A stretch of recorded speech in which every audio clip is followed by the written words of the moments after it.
사람은 누구나 나이 들어갑니다. 그런데 이상하죠. 세월이 흘러 몸이 느려지고 일상의 소음이 줄어드는데도 마음속에는 점점 더 큰 허전함이 자리를 잡습니다.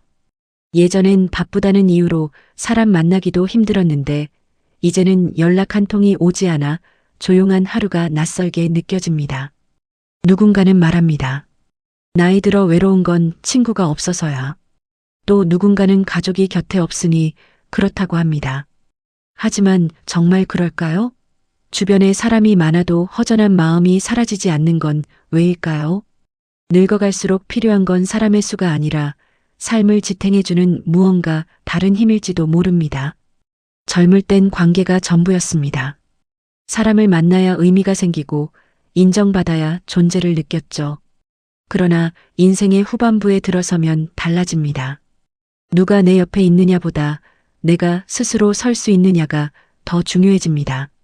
외로움은 피해야 할 적이 아니라 내면을 들여다보게 하는 조용한 친구가 되기도 합니다. 통계에 따르면 노년층의 외로움 지수가 해마다 높아지고 있습니다. 그런데 흥미로운 건 관계의 수와 행복의 비례가 점점 약해진다는 사실입니다. 즉, 사람이 많다고 덜 외로운 게 아니라는 거죠. 오히려 마음이 단단한 사람일수록 혼자 있어도 평안합니다. 그렇다면 늙어서 정말 필요한 건 무엇일까요? 친구도 가족도 돈도 아닌 이 세 가지가 당신의 노년을 지탱하는 진짜 힘이 될 겁니다.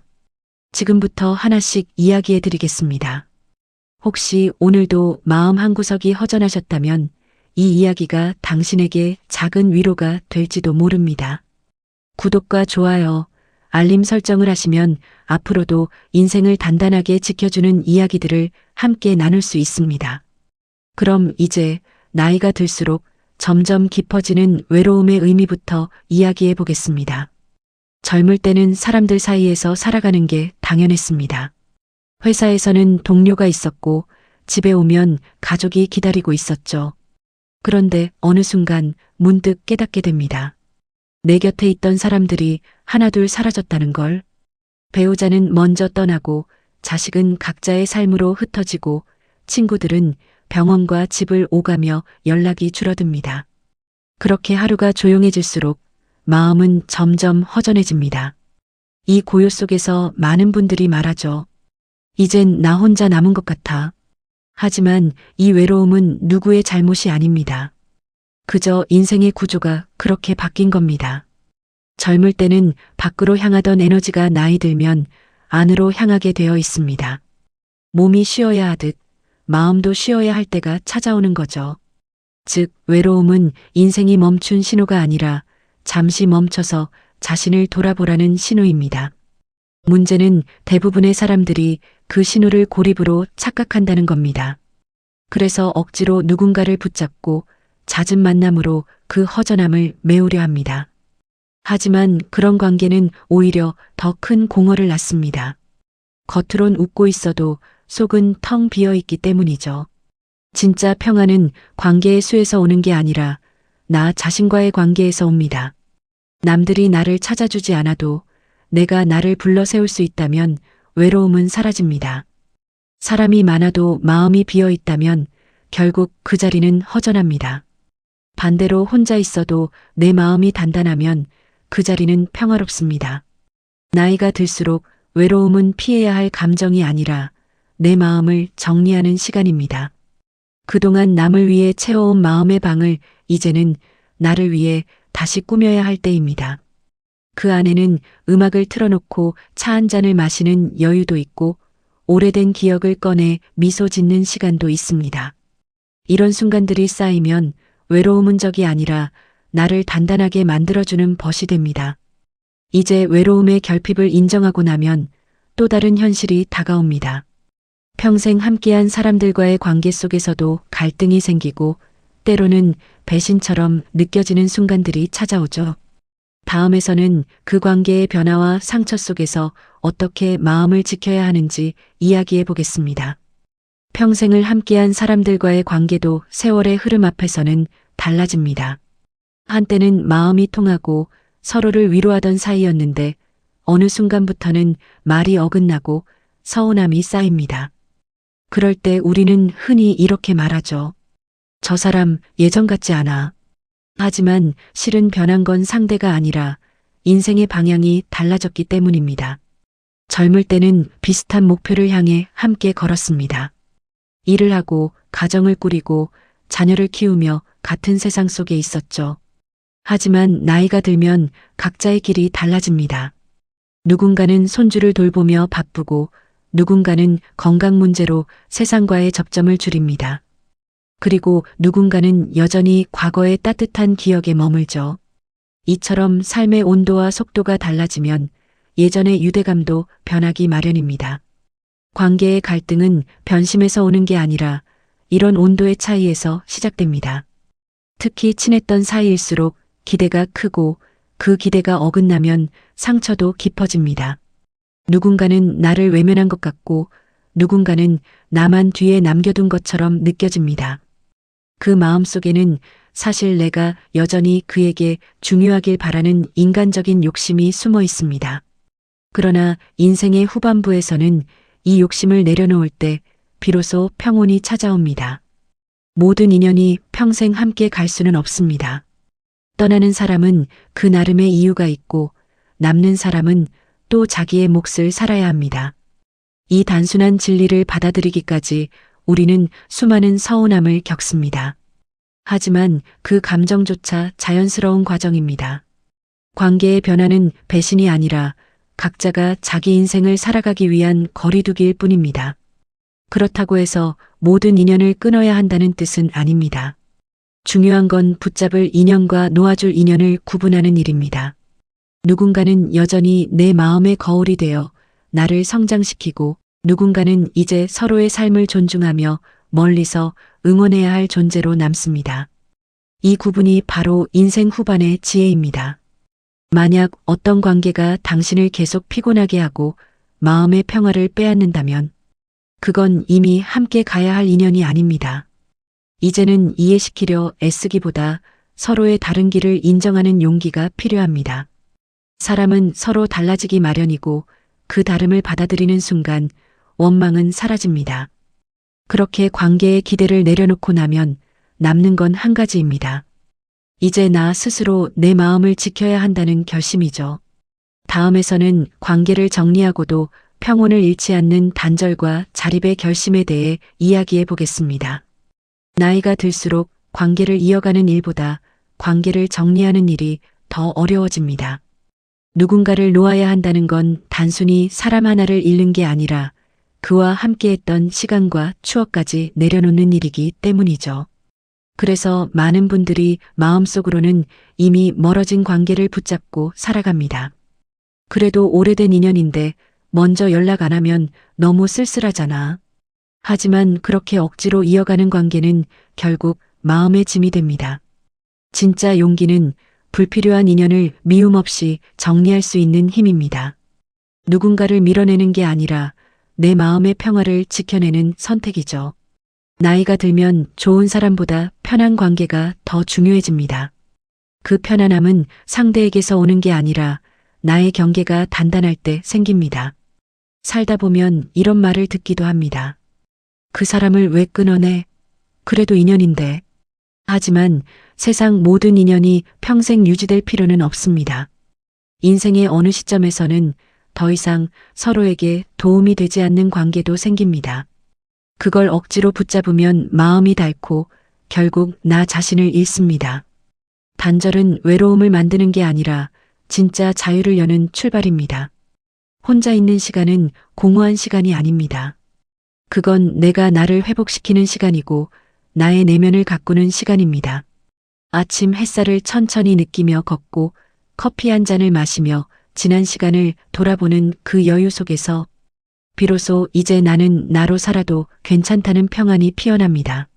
자립이란 혼자 사는 기술이 아니라 혼자 있어도 흔들리지 않는 마음의 힘입니다. 누군가의 연락이 없어도 하루가 허전하지 않고 누가 나를 이해하지 않아도 내 존재가 작아지지 않는 힘이죠.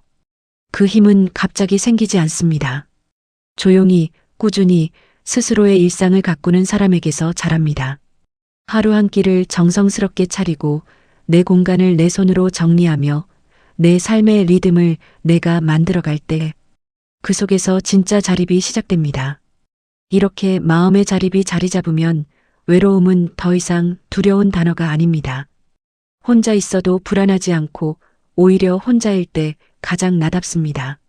그런 사람이야말로 인생의 후반전을 품격 있게 살아가는 사람입니다. 하지만 자립은 마음만으로 완성되지 않습니다. 노년의 삶을 안정적으로 지탱하려면 세 가지의 현실적인 자립 조건이 필요합니다.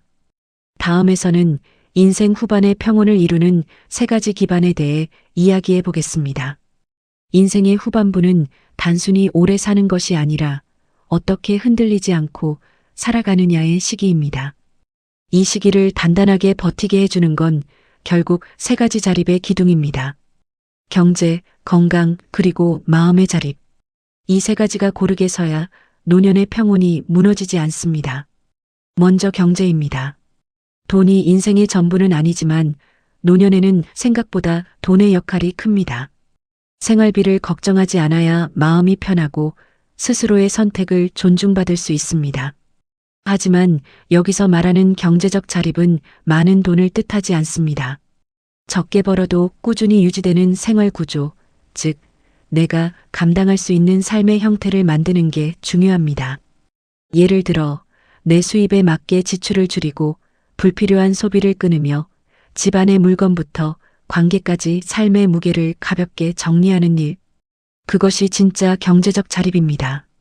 돈이 아니라 돈에 휘둘리지 않는 마음의 습관을 갖는 것. 그것이 평온의 첫걸음입니다. 두 번째는 건강입니다. 몸이 버텨줘야 의지도 버팁니다. 많은 분들이 나이가 드니 건강이 전부다라고 말하지만 진실은 조금 다릅니다. 건강은 단순히 병이 없는 상태가 아니라 스스로를 돌보는 태도입니다. 매일 일정한 시간에 걷고 제때 식사하고 몸의 작은 이상 신호에 귀 기울이는 일. 이런 사소한 루틴이 쌓여서 몸을 지탱합니다. 젊을 때는 체력이 곧 자존심이었지만 나이가 들면 지속력이 자존심입니다. 꾸준히 자신을 돌보는 사람은 세월 앞에서도 늙지 않습니다. 마지막은 마음의 자립입니다. 이건 앞에 두 가지보다 더 어렵고 더 중요한 부분입니다. 관계나 인정, 세상의 시선에 흔들리지 않고 내 안에서 의미를 찾는 힘. 그게 바로 마음의 자립입니다. 젊을 땐 누군가의 칭찬이나 관심이 나를 지탱했지만 노년엔 그럴 기회가 줄어듭니다. 그래서 스스로에게 말을 걸어야 합니다. 나는 오늘도 괜찮다. 나는 나답게 살아가고 있다. 이 작은 자기 확신이 쌓일수록 마음은 외부의 변화에 흔들리지 않습니다. 경제가 나를 살리고 건강이 나를 버티게 하고 마음이 나를 평온하게 만듭니다. 이 세 가지가 균형을 이루면 인생은 비로소 내가 주인인 시간으로 바뀝니다. 누구에게도 휘둘리지 않고 누구에게도 의지하지 않아도 스스로 중심을 세울 수 있는 삶. 그것이 노년의 품격입니다. 하지만 아무리 단단한 사람이라도 마음속에는 여전히 남는 게 있습니다. 그건 과거의 상처와 미움입니다. 다음에서는 그 상처를 덮지 않고도 평화롭게 살아가는 방법, 용서라는 마지막 주제에 대해 이야기해 보겠습니다. 세월이 쌓이면 추억도 늘어나지만 그만큼 마음속 상처도 함께 쌓입니다. 누군가의 말 한마디가 여전히 가슴에 남아있고 믿었던 사람이 등을 돌린 기억이 불쑥 떠오르기도 합니다. 살다 보면 미움이란 감정은 피할 수 없습니다. 하지만 나이를 먹을수록 그 미움을 품고 사는 일은 내 안의 평화를 갉아먹는 일입니다. 그래서 인생의 마지막 지혜는 용서에서 시작됩니다. 많은 사람들이 오해합니다. 용서는 상대를 위해 하는 거라고요. 하지만 사실 용서는 나 자신을 위해 하는 일입니다. 내가 미워하는 사람은 내 마음속에서 여전히 살아있습니다. 그 사람을 미워할수록 내 감정이 그에게 묶이게 되고 결국 자유를 잃게 됩니다. 반대로 그 미움을 내려놓는 순간 나는 더 이상 과거의 감정에 끌려다니지 않게 됩니다. 용서는 과거를 잊는 게 아니라 그 상처를 품고도 흔들리지 않는 법을 배우는 과정입니다. 살아온 세월이 길수록 나를 힘들게 했던 사람도 많습니다. 그 중에는 가까웠던 가족, 오랜 친구, 혹은 나 자신일 때도 있습니다. 그런데 돌이켜보면 그들이 남긴 상처 속에는 삶의 교훈이 숨어 있습니다. 누군가에게 상처받았기에 이제는 함부로 상처 주지 않게 되었고, 누군가를 잃어봤기에 지금 내 곁의 사람들을 더 소중히 대하게 됩니다. 그 아픔이 바로 내 인생의 결이 된 것입니다. 오래된 나무일수록 껍질에 흉터가 많습니다. 그 흉터는 약함의 증거가 아니라 견뎌낸 시간의 흔적입니다. 우리 인생도 그렇습니다. 젊을 때의 상처를 숨기려 하지 말고 그 위에 새로운 마음의 나이테를 쌓아가야 합니다. 그럴 때 비로소 인생은 깊어지고 마음은 단단해집니다. 용서란 결코 쉬운 일이 아닙니다. 그러나 용서를 배우지 못하면 남은 인생은 과거의 감정에 발목 잡힙니다. 우리가 해야 할 일은 잘 잊는 것이 아니라 잘 흘려보내는 것입니다. 미움을 품은 채 잠자리에 드는 대신 그래, 그 일도 이제는 흘러갔다라고 스스로에게 말해보세요. 그 한마디가 내일을 살아갈 마음의 평화를 만듭니다. 이제 마음을 정리하고 나면 비로소 인생의 후반부가 선명해집니다. 외로움도 단절도 상처도 결국 나를 단단하게 만든 재료였다는 걸 깨닫게 됩니다. 다음에서는 이 모든 이야기를 마무리하며 삶의 마지막 구간에서 우리가 꼭 지켜야 할 마음의 자세에 대해 함께 정리해 보겠습니다. 우리는 모두 나이를 먹습니다. 몸은 느려지고 세상은 점점 낯설어집니다. 하지만 그 속에서도 단단하게 서 있는 사람들은 공통점이 있습니다. 그들은 외로움을 두려워하지 않고 관계에 매달리지 않으며 스스로의 삶을 다스릴 줄 압니다. 인생 후반의 품격은 무엇을 더 가지느냐가 아니라 무엇을 내려놓느냐에서 시작됩니다. 사람의 수보다 마음의 깊이가 중요하고 관계의 폭보다 내면의 평온이 더 소중합니다. 친구도 가족도 결국 언젠가는 각자의 길을 가지만 나 자신과의 관계는 생의 마지막까지 함께합니다.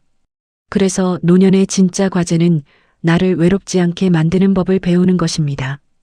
경제의 자립은 현실을 버티게 하고 건강의 자립은 시간을 견디게 하며 마음의 자립은 하루를 평화롭게 만듭니다. 이 세 가지가 균형을 이루면 인생은 더 이상 외롭지 않습니다.